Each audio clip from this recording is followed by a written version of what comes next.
Hello, everyone. This is Hideaki Anno, and he's an example of why it's not worth you trying to measure up to other people's idea of maturity and manhood.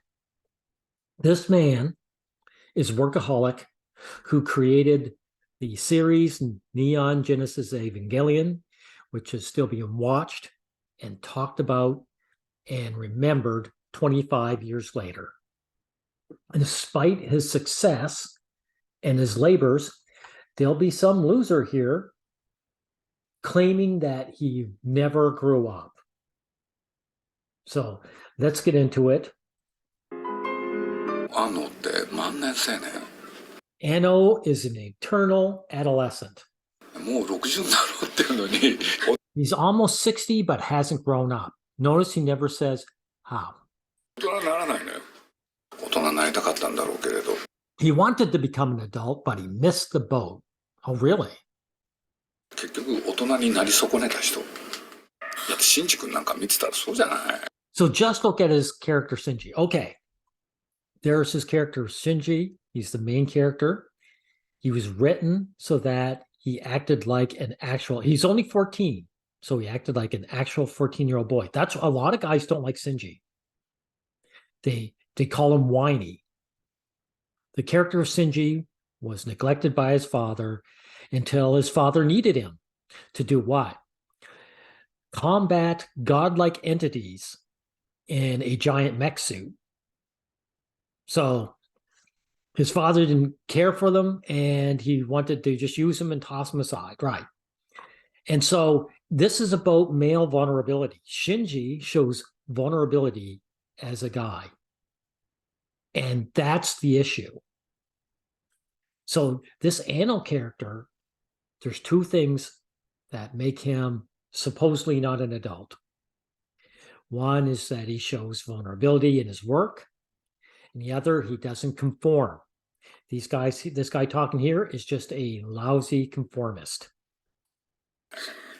迷える子羊、ストリシップ。A stray sheep, that's Anno. He's not a stray sheep. This guy isn't lost. He's just put all his effort into making this fantastic work of art. まさにあれ。うん。で本人がそうだしね、描いてるものもそれ。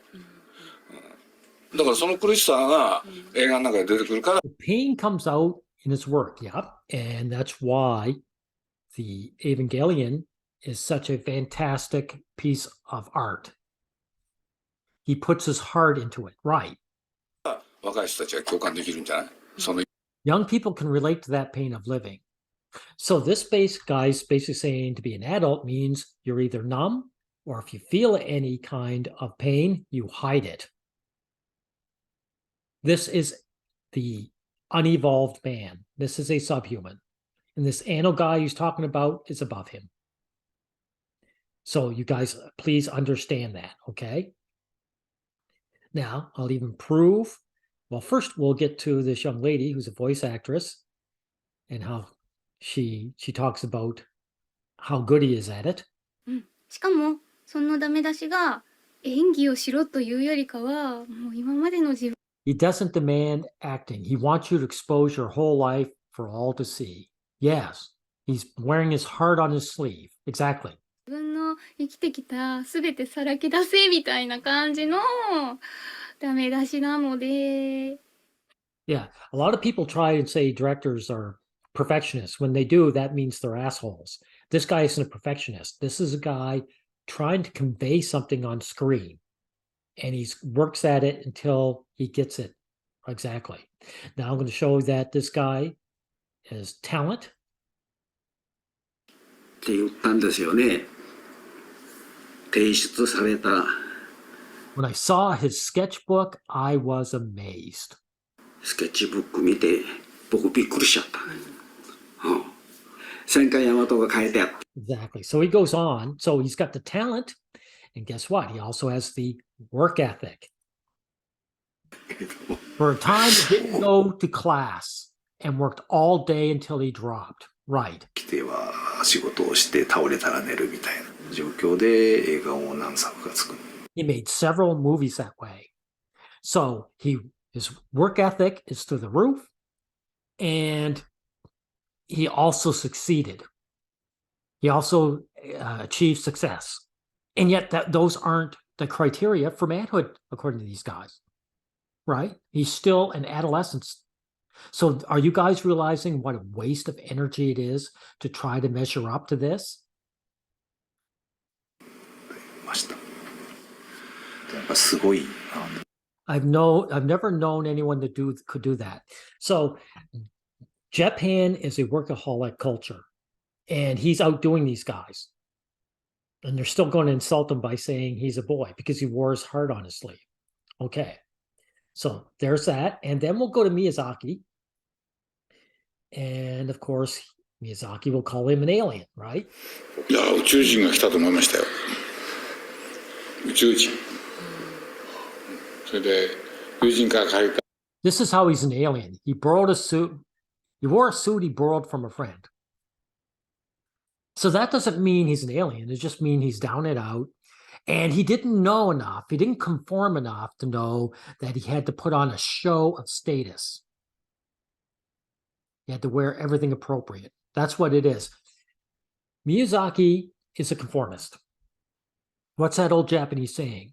A nail that's stuck up will get hammered down. So that's what it is. He's a man who's a proper nail, who got himself all the way down to the bottom. And Anno is the one that stuck up. But he didn't get hammered down, did he? 背広の上下を着て、それで、裸足の足。Oh no, he wore bare feet and beach sandals. He's such an alien. にビーチサンダルを履いてやってきました。で見た瞬間に、あ、こいつ面白いと思ったから、やれって言ったの。So right, because this guy, what it is, he respects his work ethic and his talent, but he doesn't respect Anno as a person because he's not a conformist. And the way I feel that way about Miyazaki, I love his Ghibli films, love them, but I don't respect him as a person because he's just a subhuman conformist, right? Now, you even show, look, Miyazaki, by the way, his productions almost always have some kind of airplane in it. He's obsessed with flight and aeronautics. It's the only time he leaves the ground in his artwork. He himself is chained to the ground. He's chained himself to the ground. He's a tradcon conformist. And let me tell you something else about him. Tradcons are woman worshippers. And even though I love the young girl protagonist, look how many of his films have young girl protagonists. Ponyo, Nausicaa of the Wind, Princess Mononoke. Even though Howl's Moving Castle, even though it's about Howl, she's the protagonist. Castle in the Sky is a duo, I should say. Let's see, Kiki's Delivery Service is one of my favorites. Female protagonist, right? And so on and so on. He's a woman worshiper. And there was an interview, which I can't find, by the way, I thought I'd show it to you, where someone mentioned that and asked him, how come all your protagonists are young girls? And he gave a word salad because he lacks self-awareness and he couldn't admit that he's a female worshiper, which is all he needed to say. But he did a song and dance. He obviously is a typical tradcon. He likes the opposite sex, so that's just, he likes putting his heroine in there. And I like it too. I wouldn't change that. But the point is, Anno here, let's get a picture of him up here. Anno here is not necessarily a female worshiper. He's not a tradcon. He's not a conformist. And by the way, everyone, he mentions his wife. So this guy gained enough status that he was able to bribe a leech to himself. And notice, so this guy, he's a workaholic. He created a fantastic work of art, and he got married, and he's still not grown up somehow. Right. So this is the criteria they're really going for. One is that you conform. You put yourself as a person in a straitjacket. And two, let's see. And two, you don't show any vulnerability. You lose it all or you hide it. So, like I said, guys like what? Toshio Suzuki here, he's an uninvolved man. He's a subhuman. And I recommend guys don't follow his path. The Anno here is the evolved man. Now, does that mean I want you to become a workaholic? No. That can be a waste of your time too. I just mean out of the men here, he's the one who stands head and shoulders above them. Because he put his heart and soul into a creation. That came before his wife. And all these other stupid little conformities, these lesser men, let's get a picture of this guy up here, these lesser men want him to be and want you and me to be. Screw these guys. Thank you, everyone.